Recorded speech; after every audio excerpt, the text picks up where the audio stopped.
My name is Noah Mercer. I'm 28 years old, born and raised in Seattle, Washington, a city where people learn how to live with rain, silence, and the kind of loneliness that hides in plain sight. This is the story I've never told anyone. I call it, she said, "It'll just be our little game." I regret agreeing.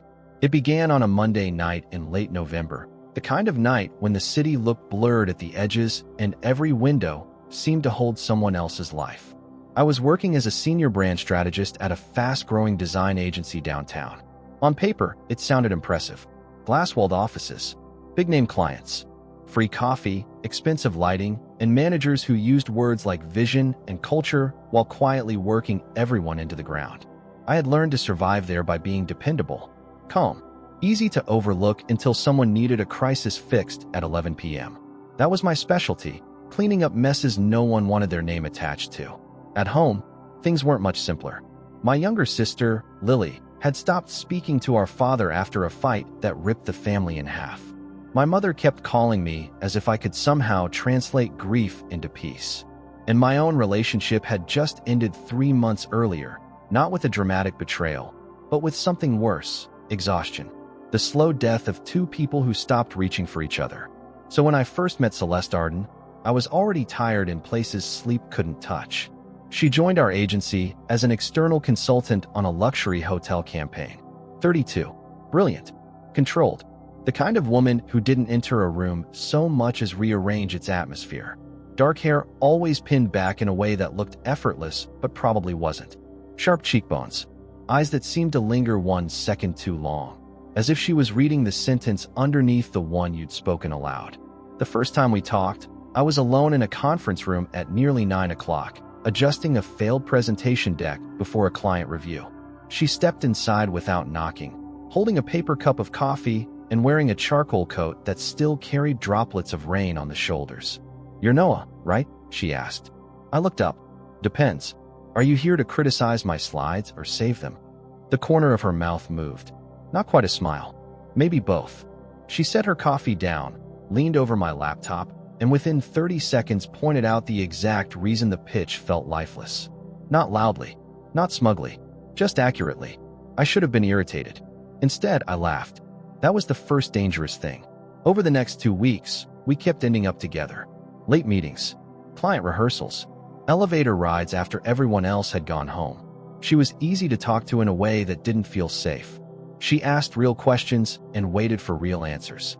Not, "How was your weekend?" but, "What's the thing you pretend doesn't bother you?" Not, "Are you close with your family?"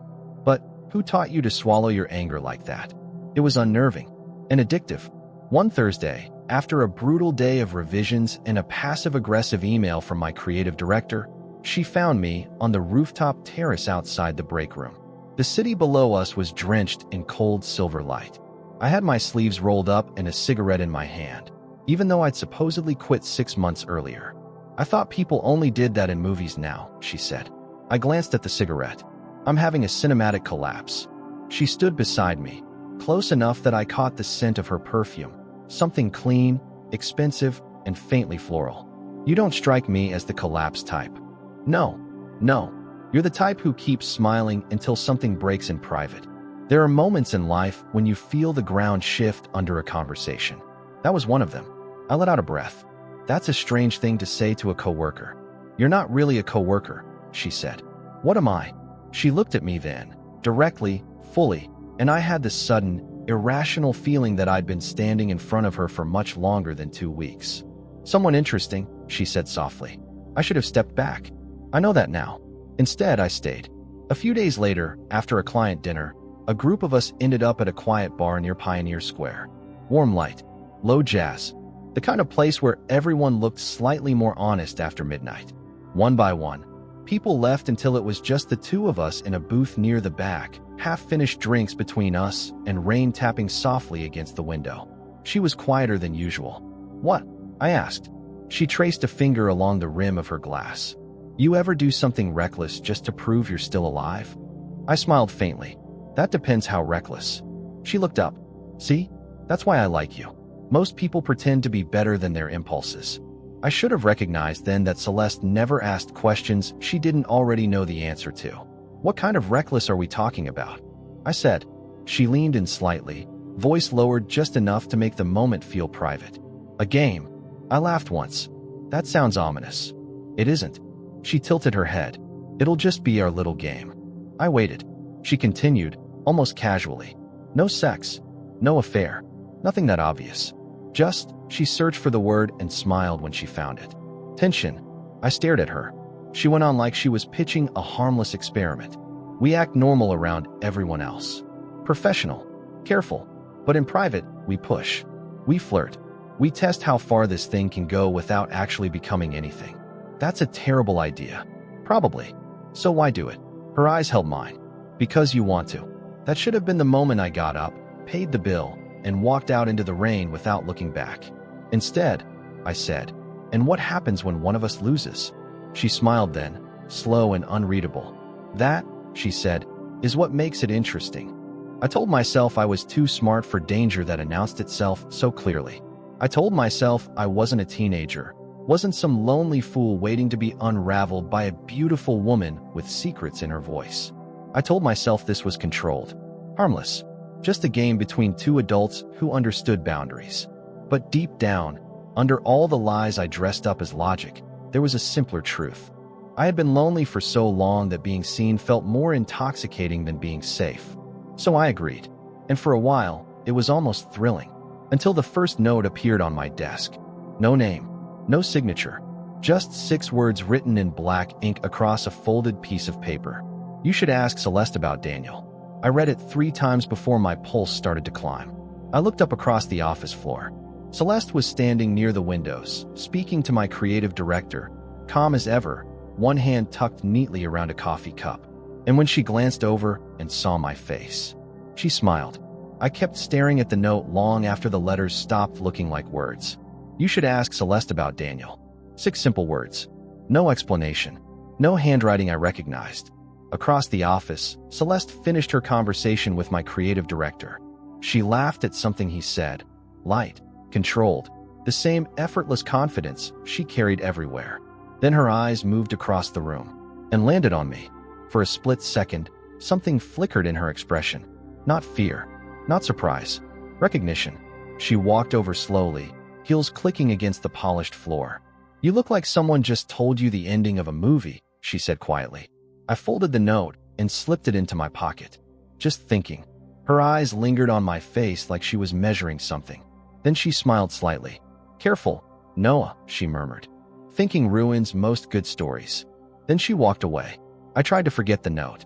For the next few days, work became chaos. The hotel campaign was entering its final presentation stage, which meant endless revisions, late nights, and a lot of tense conversations between people who pretended stress was professionalism. Celeste and I kept playing the game. At least it looked that way. Late-night meetings where our knees brushed under the table. Quiet conversations in empty hallways. Looks that lasted a fraction too long. That strange magnetic tension she had promised. But something had shifted. I noticed it first in the way she watched the room. Not nervously, strategically, like someone always calculating exits. And then there was Daniel. The name sat in my head like a splinter. After 3 days, curiosity finally won.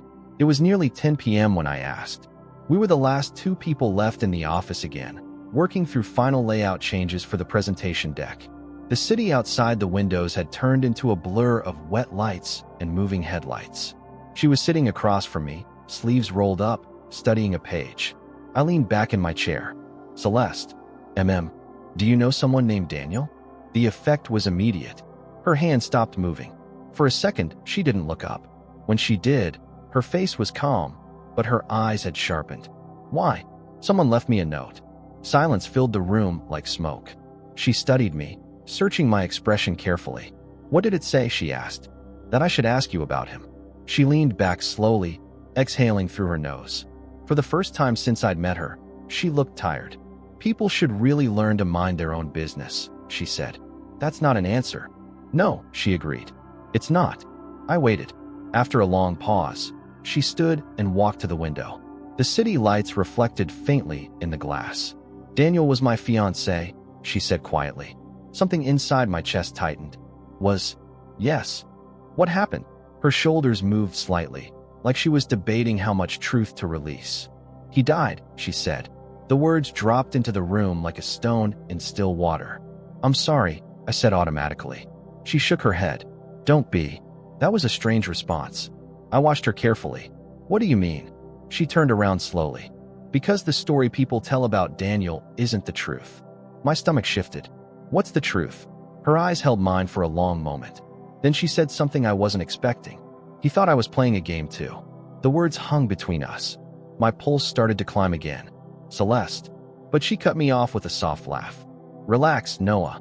I didn't kill him. That wasn't what Daniel died in a car accident, she said calmly. 3 years ago. I nodded slowly. But something still felt wrong. If it was just an accident, I asked carefully, why would someone leave that note? For the first time, uncertainty flickered across her face. I don't know. That answer didn't feel convincing. She watched me for a few seconds. Then she stepped closer. Listen to me, she said quietly. You agreed to a game. Yes. And the rules were simple. No real consequences. That's what you said. Her voice dropped lower. Then stop digging. The warning was gentle, but it was still a warning. I tried. For another week, I tried. Work kept moving forward. The presentation date got closer. The office stayed tense and busy. And Celeste and I continued orbiting each other like nothing had changed. But the notes didn't stop. 3 days later, another one appeared. This time it was in my laptop bag. Just one sentence. You're not the first person she played this with. My hand started shaking slightly when I read it. I looked across the office again. Celeste was in a meeting room, speaking confidently to 2 executives, perfectly composed. But suddenly I noticed something I hadn't before. 2 people in the room were watching her. Not normally. Carefully. Like they didn't trust her. That night, I couldn't sleep. Around 1:30 a.m., my phone buzzed. A text message. From an unknown number. For a moment, I thought it might be another warning. But when I opened it, my chest tightened. It was a photo. An old photo. Celeste, standing beside a man I assumed was Daniel. They were smiling. But someone had drawn a red circle around something in the background. A third person, standing far behind them, watching. And underneath the photo, there was a message. Ask her about the other game. My heart started pounding. Because the man in the background was someone I recognized. My boss. The creative director. The man who had hired Celeste to work with us. And suddenly one terrifying thought started forming in my mind. What if this game had never been between just 2 people? And what if I wasn't a player at all? But the next move? I didn't sleep that night.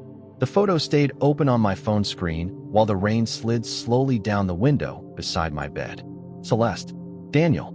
And in the background, barely visible unless someone pointed it out, my creative director, Marcus Hale. Watching them. At first I tried to convince myself it meant nothing. Maybe it was just coincidence. Maybe Marcus had attended the same event. Maybe someone was trying to stir up drama. But deep down, something colder had already started forming in my chest. Because the next morning, Marcus called me into his office. Big day tomorrow, he said, leaning back in his chair. The hotel board presentation. You and Celeste have done excellent work. His tone was relaxed, friendly. But as he spoke, I couldn't stop seeing the photo. Him, in the background, watching. You all right, Noah? He asked. Yeah, I said. Just tired. He studied me for a moment, like he was checking whether I believed my own answer. Then he smiled. Don't let Celeste run you too hard. Something in the way he said her name felt strange. That night the office was nearly empty again. The presentation files were finished. Everyone else had gone home early before the big client meeting. Except Celeste. I found her standing on the rooftop terrace where we had first talked weeks earlier. The city lights stretched endlessly below us. She didn't turn when I stepped outside. You look like someone who's been asking questions, she said quietly. I walked beside her. I saw the photo. She finally looked at me. Her face didn't show surprise. Someone sent it to you, she said. It wasn't a question. Marcus was there, I said. Yes. You knew? She exhaled slowly. Of course I did. The wind moved softly across the rooftop. Then why didn't you tell me? I asked. She looked back out at the city. Because the game was never really about you. Those words hit harder than I expected. What does that mean? For the first time since I'd met her, Celeste looked human. Not controlled. Not mysterious. Just tired. Daniel worked for Marcus, she said quietly. Same position you have now. A chill moved through my chest. Marcus likes control. Over people. Over situations. Over emotions. My stomach tightened. And you? I asked. She gave a sad half-smile. I like exposing liars. The pieces started sliding together. The game, I said slowly, was bait, she finished. For Marcus. She nodded. He's been manipulating employees for years. Emotional pressure, personal leverage, career threats. Daniel discovered it. When he tried to expose him, she paused. A few weeks later, he died in that car crash. You think Marcus caused it? I don't know, she said. But I know he was afraid Daniel would talk. Silence stretched between us. So you recreated the situation? I said. Yes. With me. Her voice softened. I never meant for you to get pulled in this deep. I laughed once under my breath. That's comforting. She turned toward me fully. Marcus has been watching us, she said. Waiting for a weakness. Something he can use. And the notes. Not from me. Then who? She shook her head. I think someone inside the company wants him exposed too. The city lights shimmered below. So what happens now? I asked. Celeste held my gaze. Tomorrow Marcus believes he's about to win another game. Her voice dropped. But the presentation deck we're showing the hotel board. She gave a quiet smile. Contains every documented case of what he's done. I stared at her. You're going to expose him in front of the clients? Yes. And me? You'll be the one presenting. My pulse jumped. You used me as the final move. Her eyes softened. No, she said quietly. I trusted you to be the honest one. Marcus was fired the next day. The investigation that followed lasted months. Celeste left the company shortly after. She said she was tired of games. I never saw her again. Sometimes I still wonder if she ever cared about me, or if I was just another piece on the board. But the truth is, she gave me something important. Because before all of this, I thought intelligence meant avoiding dangerous situations. Now I know something different. Sometimes the most dangerous games aren't played by people who want to win. They're played by people who want the truth to survive. And the real lesson I carry from all of it is simple. When someone says, it'll just be our little game, make sure you understand who's actually playing. Because the biggest regret in life isn't losing a game. It's realizing too late that you were never meant to win it.